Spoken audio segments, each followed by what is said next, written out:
우리 하나님은 살아계십니다. 우리 하나님은 멋지십니다.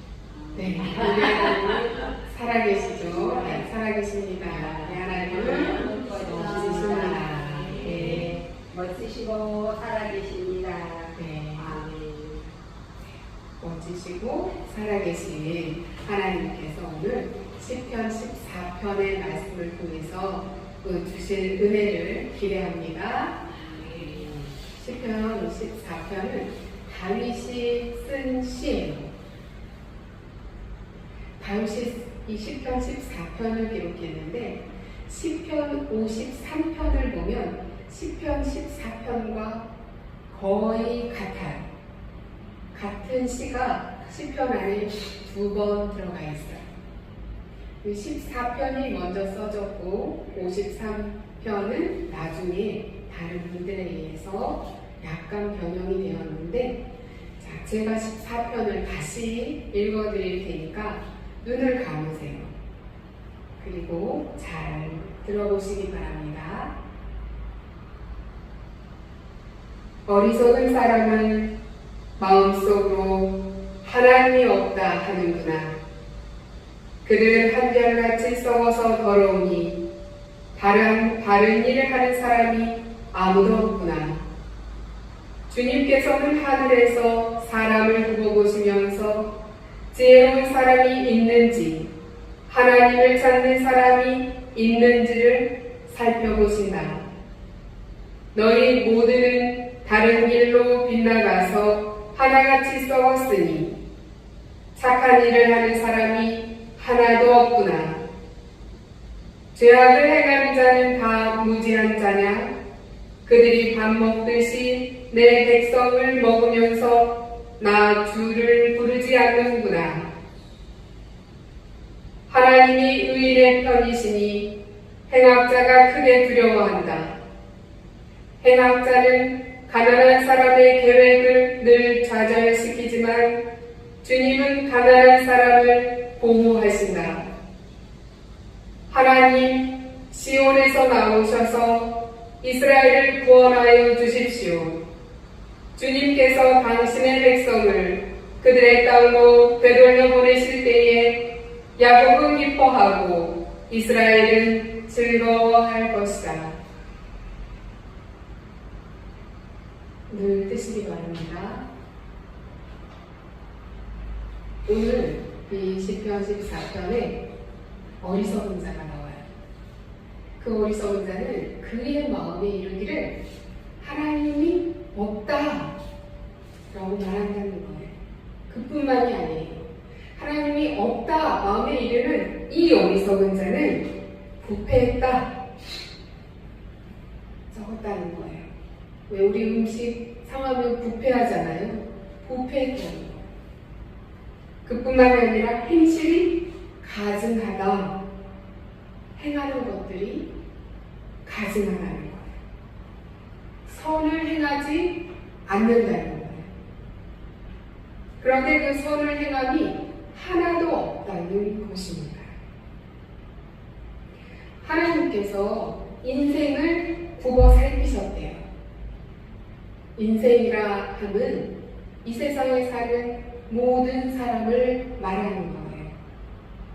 믿는 자나 믿지 않는 자나 모든 사람을 이야기하고 있는데, 믿는 자나 믿지 아니하는 자나 하나님께서 다 살펴보셨다는 거예요.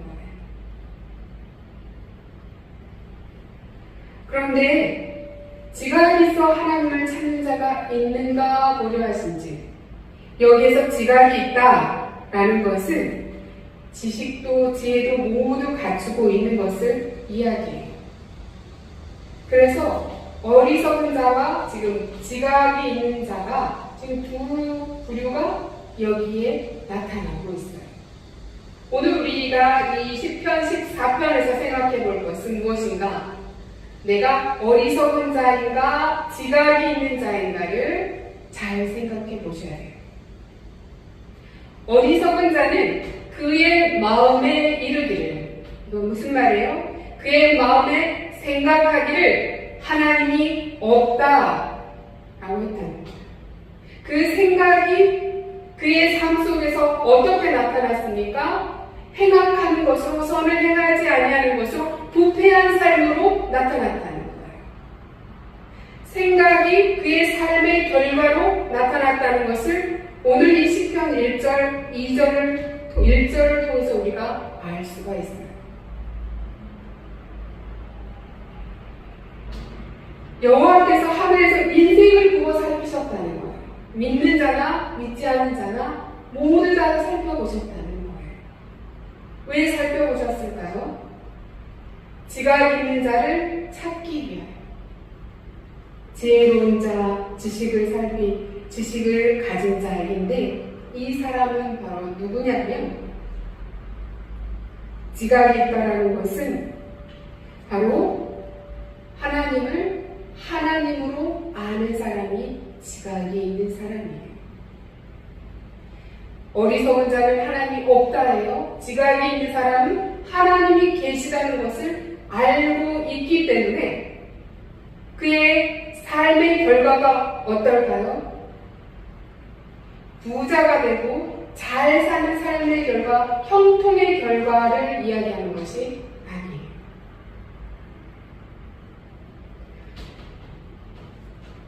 여기에서 보니까 다윗은 지금 이 어리석은 자를 믿지 않는 자들에 비유했어요. 이스라엘이라는 그 나라에 하나님을 믿지 않는 자들이 있다. 그 믿지 않는 자들이 하나님을 믿는 믿음의 사람들을 이렇게 어떻게 여기냐면, 내 백성을 떡 먹듯이 먹는다라고 표현을 하고 있는데, 무시하고 멸시하고 그런 행동들을 한다는 거예요. 그러나 다윗은 이야기해요. 두려워하지 말아라. 그 사람들이 악을 행함으로 말미암아 잘 되는 것도 부러워하지 말아라. 이 이야기를 하면서 여호와가 믿는 자들의 피난처가 되신다라는 것을 오늘 이 시에서 이야기하고 있어요. 그 믿는 자는 바로 지각이 있는 사람이라고 볼 수가 있어요. 하나님을 찾는 자예요. 하나님을 왜 찾을까요? 자기 마음에 생각하기를 하나님이 없다 여기지 아니하고 하나님이 계시다는 것을 알기 때문에 지각이 있어 하나님을 찾는 거예요.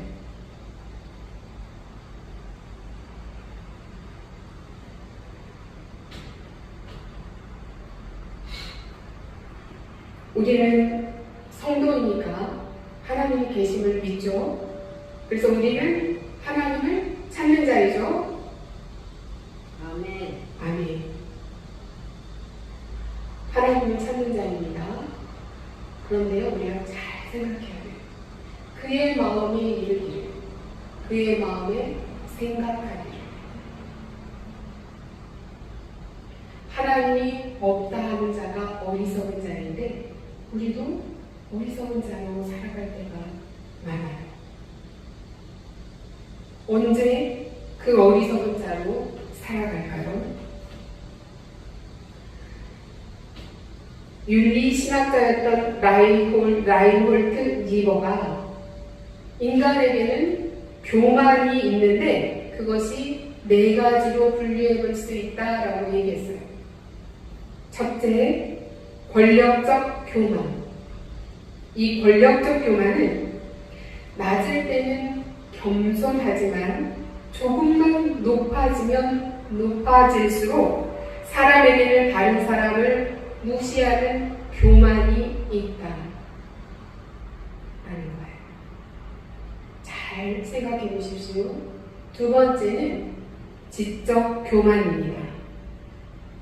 내가 무언가를 모를 때는 이 모르기 때문에 겸손할 수 있지만 알게 되면 모르는 사람을 향해서 그 사람을 무시하고 자기만 똑똑한 줄 아는 교만이 있다는 것.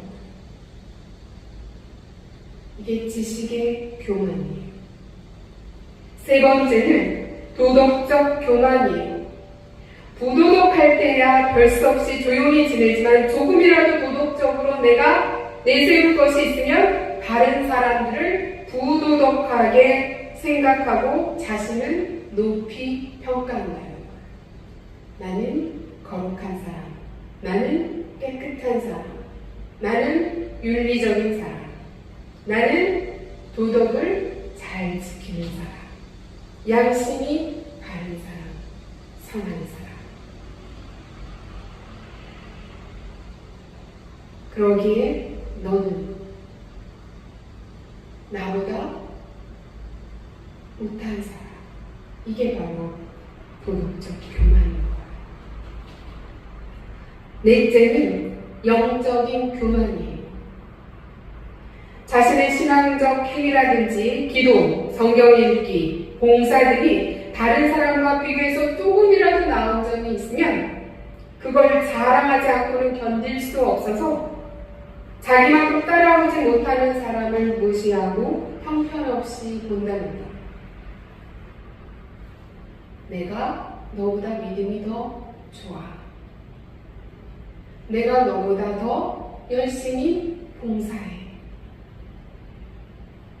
내가 너보다 기도를 더 많이 해. 내가 너보다 성경에 대한 지식이 더 많아. 이것이 바로 영적 교만이에요.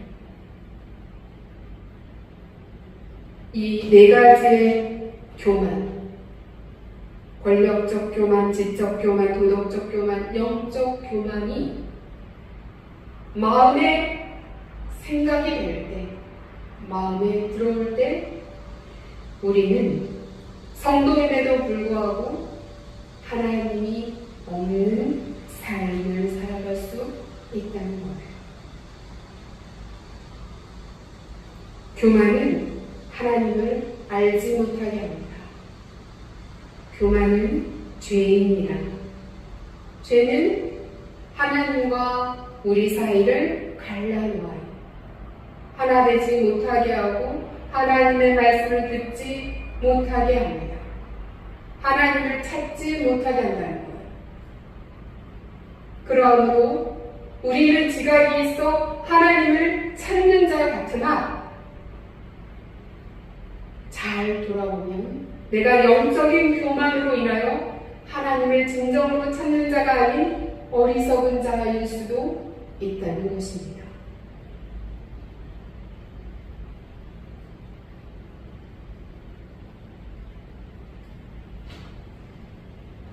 그리하여 하나님께서는 우리에게 피난처가 되어주셨어요. 오늘 말씀에서 너희가 가난한 자의 계획을 부끄럽게 하나 오직 여호와는 그의 피난처가 되시도다. 권력, 내가 조금 더 높아지는 것에 있어서 가난한 자이십니까? 하나님이 피난처가 되신다고 하십니다. 내가 남들보다 조금 아는 것이 부족합니까? 하나님께서 겸손의 그 마음을 가진 자의 가난한 자의 지적으로 가난한 자의 피난처가 되신다고 합니다. 내가 도덕적으로 조금 부족한 것 같은 그런 마음이 드십니까? 그런 가난한 마음을 가지고 하나님을 찾는 자에는 하나님이 피난처가 되어 주신다는 것입니다. 내가 영적으로 하나님께 정말 기도하면서 하나님께 응답받지 못하고 있다는 그런 가난한 마음이 들고 내가 성경의 말씀에 있어서 부족한 그런 가난한 마음이 다른 사람들로 인해서 잘 알고 있는 사람들로 인해서 들고 또한 내가 봉사에 있어서도 부족한 그런 가난한 자라는 마음이 들어서 하나님을 찾고 계시니까 하나님이 피난처가 되어주신다는 것입니다. 하나님이 어떻게 피난처가 되어주셨습니까? 하나님이 우리에게 피난처가 되어주심은 바로 예수 그리스도를 이 땅에 보내심으로 우리에게 피난처를 주신 거예요. 로마서를 보면 로마서 3장에 보면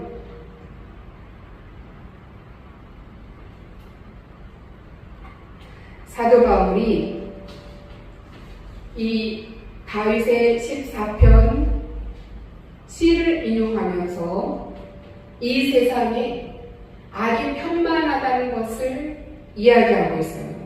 로마서 3장 10절 봅니다. 기록된 바 의인은 없나니 하나도 없으며 깨닫는 자도 없고 하나님을 찾는 자도 없고 다 치우쳐 함께 무익하게 되고 선을 행하는 자는 없나니 하나도 없도다. 시편 14편의 이 말씀을 인용하여 이 세상이 지금 악으로 가득하다라는 것을 사도 바울도 이야기하고 있다는 것입니다. 뭘까요? 요즘 뉴스 보기가 너무 두렵지 않습니까? 비가 그친 것 같은 생각이 들만 하면 폭우가 쏟아지는 것이 요즘의 날씨입니다. 그뿐만이 아닙니다. 세계 곳곳에서 지금 폭염으로 사람들이 죽어가고 그뿐만이 아니라 화재로 인해서 수만 명이 죽어가는 많은 사람들이 인명피해를 당하고 세계 곳곳이 지금 위기 가운데 있다는 것을 우리가 보게 됩니다.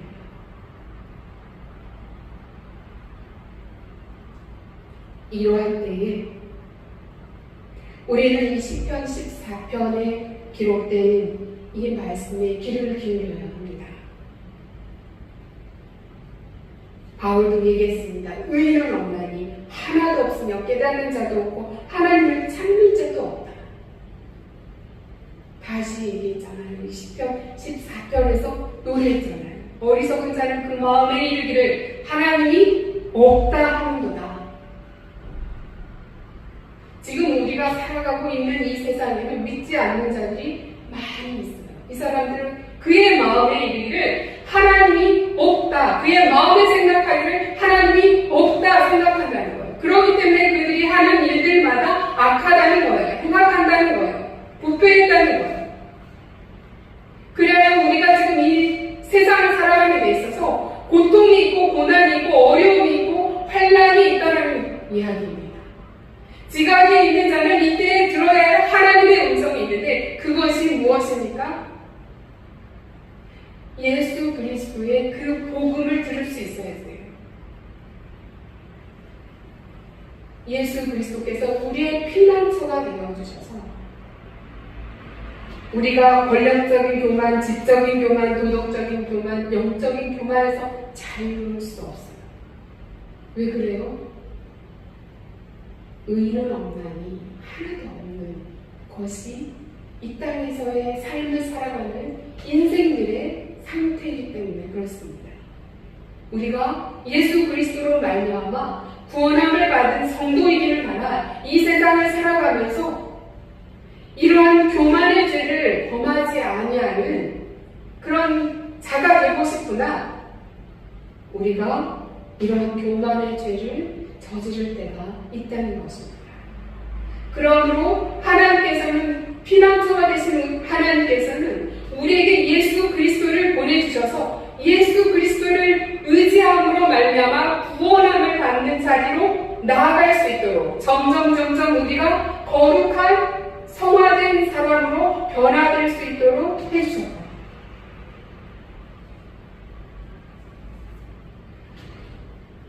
예수 그리스도께서 십자가에서 돌아가심으로 말미암아 구원함을 베푸셨다는 것을 우리가 믿잖아요. 이제 그의 마음에 생각하기를 행악하는 자들은 어리석은 자들은 그의 마음에 이르기를 생각하기를 하나님이 없다 하는도다. 지각이 있는 우리는 하나님을 찾되 어떻게 생각해야 되는 거예요? 우리 마음에 이르기를 예수 그리스도께서 우리의 피난처가 되어주셨어. 우리의 죄를 용서받게 해주셨어. 그래서 우리에게는 소망이 있잖아요. 이 땅에 여러 가지 어려움이 있고 행악하는 자들이 있는 이 세상에 살아가고 있으나 우리에게는 소망이 있다는 거예요. 어떤 소망입니까? 바로 하나님께서 마지막 날 심판을 하실 때인데 그 심판의 날에 우리는 구원함을 받는 자리에 있게 된다는 사실이에요. 아멘. 그러하기 때문에 우리가 이 어리석은 자들로 인하여 낙심할 필요가 없는 거예요. 내 삶에 어려움이 있고 내가 하는 일이 잘 되지 않을 때가 있다 할지라도 우리가 기억해야 될 것은 무엇입니까? 심판의 날, 마지막 심판의 날 우리는 구원받을 자라는 거예요. 영원한 피난처가 되시는 하나님의 품에 안길 하나님의 자녀라는 사실이에요. 예수 그리스도를 믿음으로 말미암아. 정리합니다. 오늘 이 시편에 어리석은 자가 나와요. 지각이 있어 하나님을 찾는 자가 나와요. 하나님께서는 어리석은 자와 지각이 있어 하나님을 찾는 자 모두를 살펴보신다는 거예요. 모든 사람을 하나님께서 살펴보신다는 거예요. 왜 살펴보실까요? 이들의 피난처가 되어주시기 위해서. 그럼 뭐예요? 구원하시기 위해서 살펴보신다는 거예요. 그런데 어리석은 자들은 그 마음에 생각하기를 하나님이 없다라고 생각하기 때문에 그의 삶에 나타나는 행동의 결과가 악한 것 뿐인 거예요. 그러나 지각이 있어 하나님을 찾는 자는 하나님이 계시다는 것을 알고 있어서 하나님을 찾는다는 거예요. 그래서 삶의 결과는 뭐예요? 하나님께서 피난처가 되어주셔서 예수 그리스도를 우리에게 보내주셔서 영원한 피난처에 갈 수 있도록 구원자가 되어주셨다는 거예요.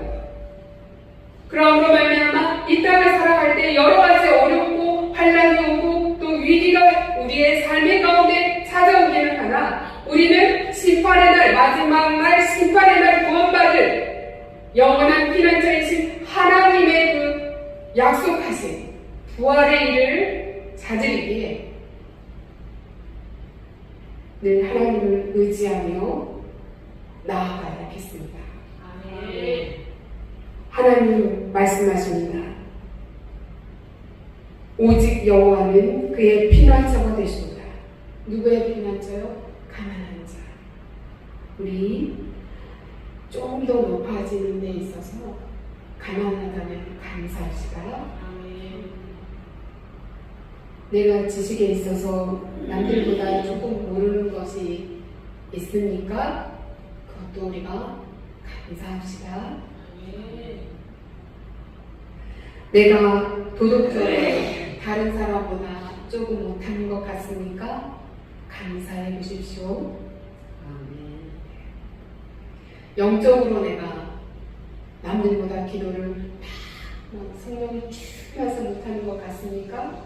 남들보다 성경 말씀을 더 잘 알고 싶은데 모르는 것 같아 속상하십니까? 내가 막 봉사를 열심히 하고 싶은데 내 욕심이 따라가지 않고 몸이 아파서 못하는 것이 속상하십니까? 그런 가난한 마음을 주님께서 함께 하십니다. 감사합시다. 아멘. 교만한 자가 아니라 지각이 있어 하나님을 찾는 자가 되어 하나님의 그 풍성한 은혜를 누리는 저와 여러분이 되기를 소망합니다. 아멘. 기도하시겠습니다.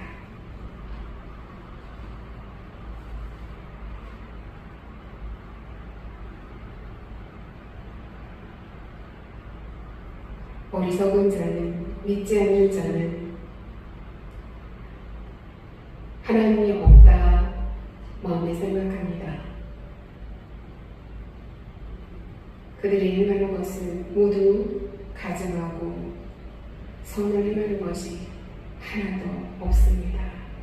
그러함에도 불구하고 하나님께서는 하늘에서 인생을 굽어 살피사 혹여 하나님을 찾는 자가 있는가 보려 하십니다. 어떻게 하면 구원에 이르게 할까? 이것이 하나님의 마음이십니다.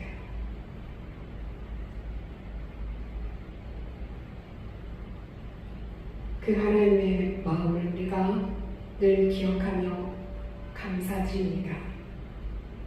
우리도 성도이기는 하나 이전에는 죄로 인하여 죽은 자였고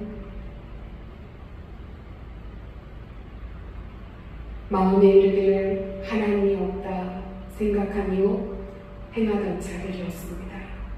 그러나 피난처가 되시는 하나님께서 우리에게 보내주신 예수 그리스도를 믿음으로 말미암아 우리가 예수 그리스도가 나의 구원자 되신다는 것을 아는 지각이 있어서 이제는 하나님을 찾는 자가 되었고 이 주일 예배하는 자리에 와 있습니다. 주님 목에 우리가 살아가면서 좀 더 높아지려고 하면서 높아져서 교만에 이른다거나 좀 더 공부한다고 좀 더 똑똑해진다고 하면서